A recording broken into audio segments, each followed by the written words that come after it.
안녕하세요. 오늘 저희가 함께 깊이 파고들 자료는요.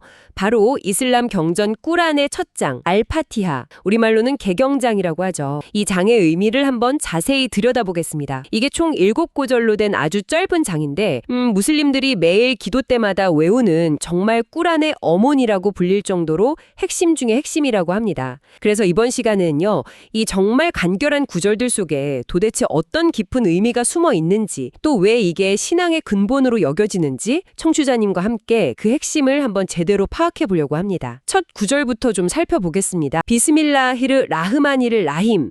우리말로는 가장 자비로우시고 가장 자애로우신 하나님의 이름으로인데요. 모든 일의 시작을 이렇게 하나님의 이름으로 한다는 것, 이게 어떤 핵심적인 의미가 있을까요? 네, 여기서 가장 중요한 건 아마 모르는 행동이나 어떤 의도를 하나님의 축복, 또 그분의 도움 아래 두고 시작하려는 그 마음가짐일 겁니다. 이 자료를 보면요. 단순히 그냥 자, 시작한다 이런 표시가 아니라 그 행위 자체가 하나님의 뜻 안에서 이루어지기를 바라는 그런 신앙의 표현이라는 거죠. 그리고 알라는 이제 유일신을 가리키는 고유한 이름이고요. 그 뒤에 나오는 알라흐만 그리고 알라힘 이게 이제 하나님의 핵심 속성, 바로 자비를 보여주는 건데요. 자료에서는 이 알라흐만, 즉 가장 자비로우신이라는 속성을 믿는 사람이든 아니든 심지어 사람이든 동물이든 모든 피조물에게 정말 차별 없이 베푸시는 그런 보편적인 자비로 설명을 해요. 햇살처럼 누구에게나 비추는 그런 자비랄까요? 반면에 알라힘, 가장 자애로우신이라는 속성은 조금 더 특정적인 자비예요.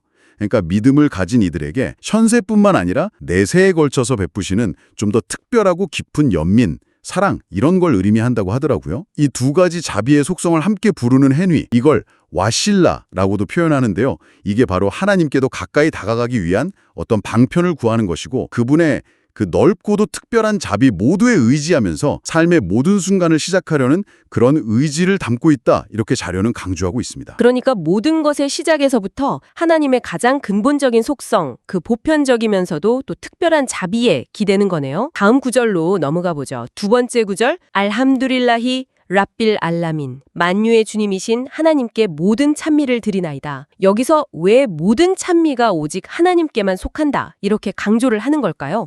이 구절의 핵심은 바로 그거죠. 모든 찬양 그리고 모든 감사의 근원이 궁극적으로는 하나님 한 분께만 있다. 이걸 선언하는 데 있습니다. 알함두라고 할 때 앞에 알이라는 정관사가 붙잖아요. 오직 하나님께만 해당된다는 것을 강조하기 위한 거라고 자료는 설명해요. 세상에서 경험하는 모든 좋은 것들, 아름다움이라든지 질서라든지 이런 것들의 궁극적인 원천이 바로 하나님이라는 그런 인식을 담고 있는 거죠. 그리고 랍빌 알라민이라는 표현이 그 이유를 또 뒷받침해 주는데요.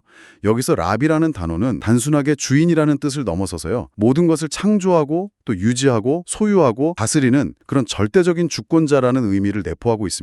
그리고 알라미는 인간 세계뿐만 아니라 우리가 알든 모르든 존재하는 모든 세계들, 그야말로 만유를 뜻하는 거고요. 따라서 이 구절은 모든 존재의 창조주이시고 유지자이시고 절대 주권자이신 하나님, 오직 당신께만 모든 찬미와 감사를 바칩니다. 라는 그분의 절대적인 주권과 은혜에 대한 완전한 인정 그리고 감사의 표현인 셈입니다. 하나님의 절대 주권, 그리고 그에 대한 어떤 필연적인 감사, 이 두 가지를 연결하는 구절이네요. 흥미로운 점이 세 번째 구절, 알-라흐마니를 라힘, 즉 자비와 자애의 속성이 다시 한번 또 반복돼요. 방금 만유의 주님으로서의 그 절대적인 권능을 이야기했는데 바로 뒤이어서 다시 자비를 강조하는 이 배치, 이 점에 대해서 자료는 혹시 어떻게 설명하고 있나요? 그 배치에 아주 중요한 메시지가 담겨 있다고 자료는 지적합니다. 랍빌 알라민을 통해서 하나님의 절대적인 힘과 주권을 딱 선언한 직후에 다시 그분의 가장 핵심적인 속성인 알-라흐마니를 라힘을 언급하는 것은요. 하나님의 권능이라는 것이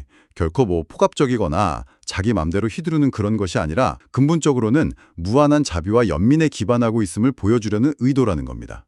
그러니까 핵심은 이거예요. 하나님은 절대적인 힘을 가지셨지만 그 힘을 자비롭게 사용하시는 분이다. 이 점을 다시 한번 상기시키는 거죠. 이걸 통해서 인간은 하나님의 권능 앞에서 단순히 두려워하거나 절망에 빠지는 게 아니라 오히려 그분의 자비에 희망을 두고 다가갈 수 있게 된다는 겁니다. 권능과 자비, 이 둘 사이의 균형이야말로 하나님의 본성을 이해하는 열쇠다. 이걸 다시 한번 강조하는 것이라고 볼 수 있겠습니다. 힘이 있지만 그 힘이 자비에 의해서 조절된다. 이런 메시지네요. 자, 이제 네 번째 구절. 말리키 야우밋딘. 심판의 날의 주인이신 분. 이 구절이 우리에게 주는 핵심 메시지는 뭘까요? 이 구절의 중심 메시지는 책임감, 그리고 궁극적인 정의라고 할 수 있습니다. 말리키 야오미띠는 문자 그대로 심판의 날, 야오미띠인의 유일한 소유자이자 주권자, 말리클라는 뜻인데요. 이 심판의 날이라는 것은 모든 인간의 행위가 정말 하나도 빠짐없이 평가받고 그에 따라서 공정한 보상이나 또는 대가가 주어지는 그런 날을 의미합니다. 그날에는 이 세상에 어떤 권력이나 부도 아무 의미가 없고요. 오직 하나님만이 완전한 판결권을 가지신다는 거죠. 그래서 이 구절은 우리에게 두 가지 중요한 점을 일깨워줍니다. 첫째는 우리의 삶 그리고 모든 행동에는 결국 책임이 따른다는 그 엄중한 현실이에요. 언젠가는 모든 것에 대해서 설명해야 할 날이 온다는 걸 상기시키면서 현재의 삶을 좀 더 신중하고 의미 있게 살아가도록 촉구하는 거죠. 그리고 둘째는 동시에 희망의 메시지이기도 하다는 겁니다. 현세에서 혹시 정의가 실현되지 않는 것처럼 보일지라도 궁극적으로는 모든 것이 하나님의 그 공정한 심판 아래서 바로잡힐 것이라는 믿음 그리고 위안을 주는 것입니다. 삶의 무게와 또 궁극적인 희망을 동시에 담고 있군요. 그리고 5번째 구절. 분위기가 확연히 바뀌는 것 같아요. 이아카 나우부두와 이아카 나스타인. 우리는 오직 당신만을 경배하며 당신에게만 도움을 구하나이다. 이전까지는 주로 하나님에 대한 어떤 선언이었다면 이제는 직접 하나님께 아뢰는 형식으로 바뀌네요. 이 부분이 2장 전체 핵심 선언처럼 들리는데요. 정말 중요한 지점인 것 같습니다. 자료에서도 이 구절을 알파티아의 심장부, 핵심으로 간주합니다. 이전 구절들이 주로 하나님의 속성이나 주권을 설명했다면 이 구절부터는 인간이 하나님께 드리는 직접적인 고백 그리고 서약으로 전환되는 거죠. 여기서 핵심은 이아카, 즉 오직 당신에게만 이라는 이 단어가 나아부두, 우리가 경배합니다. 와 나아스타인, 우리가 도움을 구합니다. 이 두 동사 앞에 각각 위치하면서 반복된다는 점입니다. 이게 문법적으로 보면요. 이 어순이 행위의 대상을 오직 하나님 한 분으로만 딱 한정한다는 아주 강력한 배타성을 강조하는 거라고 해요. 즉 모든 형태의 이바데, 그러니까 경배, 예배, 순종 이런 것들의 대상은 오직 하나님뿐이라는 것. 그리고 삶의 모든 어려움이나 필요 속에서 진정한 이스티아나, 즉 도움 요청을 드릴 대상 또한 오직 하나님뿐이라는 선언인 것이죠. 이것이야말로 이슬람 신앙의 근본 원리인 순수한 유일신사상, 타우히드의 정수를 가장 명확하게 보여주는 구절이라고 이 자료는 설명하고 있습니다. 자료가 명확히 지적하듯이 모든 좋은 것의 근원이 하나님께 있고 또 진정으로 우리를 돕고 구원할 능력과 권한을 가진 분은 오직 그분뿐임을 인정하고 고백하는 거예요. 경배의 대상과 의지의 대상을 오직 하나님으로 일치시키는 것. 이것이 바로 흔들리지 않는 신앙의 근간임을 선언하는 아주 강력한 구절이라고 할 수 있습니다. 오직 하나님께만 향하는 경배와 도움 요청, 정말 신앙의 핵심을 압축적으로 보여주는 선언이네요. 자, 이제 기도의 내용이 조금 더 구체적인 간구로 나아갑니다. 6번째 구절, 이으디나스 시라탈 무스타킴. 저희를 바른 길로 인도하여 주십시오. 여기서 말하는 바른 길, 시라탈 무스타킴이라는 건 구체적으로 어떤 길을 의미하는 건가요? 아시라탈 무스타킴은 문자 그대로 곧고 바른 길을 의미하는데요. 자료에 따르면 이건 단순히 추상적으로 착하게 살아라 이런 길이 아니라 삶의 모든 영역에서 우리가 따라야 할 구체적이고 참된 길, 이슬람 그 자체, 그리고 예언자 무함마드가 삶으로 직접 보여준 그 방식을 의미한다고 합니다. 이 길은 왜곡되거나 어느 한쪽으로 치우치지 않은 아주 명료하고 확실한 길이고요. 최종적으로는 하나님의 기쁨과 영원한 행복으로 이어진다고 설명돼요. 따라서 이히디나, 즉 우리를 인도하소서라는 이 간구는 단순히 길 한번 알려주세요 이런 요청이 아니라는 거죠. 오히려 그 길 위에 우리를 굳건히 서게 해주시고 또 살아가면서 만나는 여러 유혹이나 어려움 속에서도 그 길에서 벗어나지 않도록 지속적으로 붙잡아 달라는 매일매일 반복되는 간절한 기도인 것입니다. 방향을 재확인하고 하나님의 인도를 구하는 행위라고 볼 수 있어요. 일회성 안내가 아니라 지속적인 인도, 그리고 그 길 위에 굳건히 서게 해달라는 그런 간청이군요. 이제 마지막 7번째 구절. 이 구절은 앞에서 말한 그 바른 길이 어떤 길인지 그리고 또 어떤 길은 아닌지를 대조하면서 그 의미를 더욱 선명하게 해주는 것 같아요. 시라탈 라디나 아남타 알라이힘, 가이를 마구두비 알라임 와랏달린. 우리말로는 당신께서 은총을 베푸신 자들의 길이며 노여움을 받은 자들이나 방황하는 자들의 길이 아닙니다인데요. 이 구절에서 언급되는 세 그룹은 구체적으로 누구이고 또 이 대조가 바른 길을 어떻게 정의하는지 자료에서는 어떻게 설명하고 있나요? 이 마지막 구절은 말씀하신 대로 바른 길의 실체를 구체적인 사례들을 통해서 아주 명확하게 보여줍니다. 자료는 여기서 세 그룹을 뚜렷하게 구분해서 설명하고 있어요. 첫째는 우리가 따라야 할 긍정적인 모범 사례로서 당신께서 은총을 베푸신 자들, 아남타 알라히힘을 제시합니다. 자료에 따르면 이들은 구체적으로 예언자들, 그리고 신실하게 믿고 실천했던 이들, 십디꾼,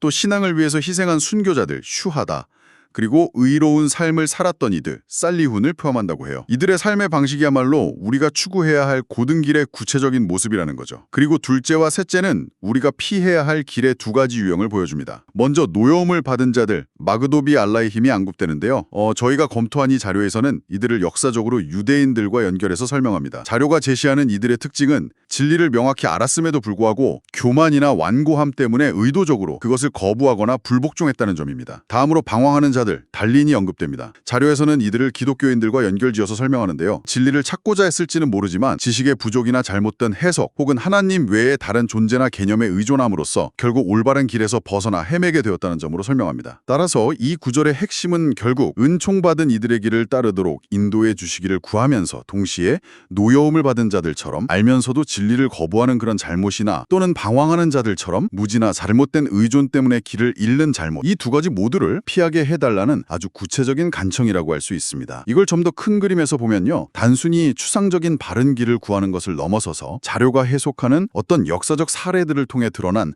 구체적인 함정들, 그러니까 아는 것을 실천하지 않는 문제와 올바른 지식 없이 헤매는 문제, 이런 것들을 경계하면서 올바른 신앙의 길을 가고자 하는 깊은 열망을 담고 있다고 볼 수 있겠습니다. 청취자님께서 좀 얻어가실 수 있는 핵심적인 교훈은 무엇일까요? 네, 자료 전반에 걸쳐서 강조되는 주요 교훈들을 요약해보면 아마 이렇습니다. 첫째는 모든 선한 일의 시작은 비스밀라, 하나님의 이름으로 시작하는 것의 중요성입니다. 모든 나의 노력이 그분의 축복 속에서 이루어지기를 바라는 그 마음이죠. 둘째, 진정한 신앙은 알함두릴라, 모든 좋은 것의 근원이신 하나님께 진심으로 참여와 감사를 드리는 그 마음에서 시작된다는 겁니다. 이건 단순한 감사를 넘어서는 어떤 존재론적인 인정이라고 할 수 있어요. 셋째는 바른 길을 향한 끊임없는 간구, 그리고 그 길 위에 굳건히 서려는 노력이 필수적이라는 점입니다. 특히 자료가 지적하는 특정 과거 공동체의 오류로 여겨지는 것들, 진리를 알고도 거부한 경우나 지식 부족 또는 잘못된 의존으로 길을 잃은 경우로 해석되는 그런 함정들을 피하는 것의 중요성을 강조하고 있습니다. 이상적인 신앙인의 자세는 하나님 앞에서 늘 겸손함을 잃지 않고 그분의 완전하심과 절대 주권을 인정하며 오직 그분께만 경배하고 또 그분께만 도움을 구하는 것입니다. 이아카 나아부두와 이아카 나스타인이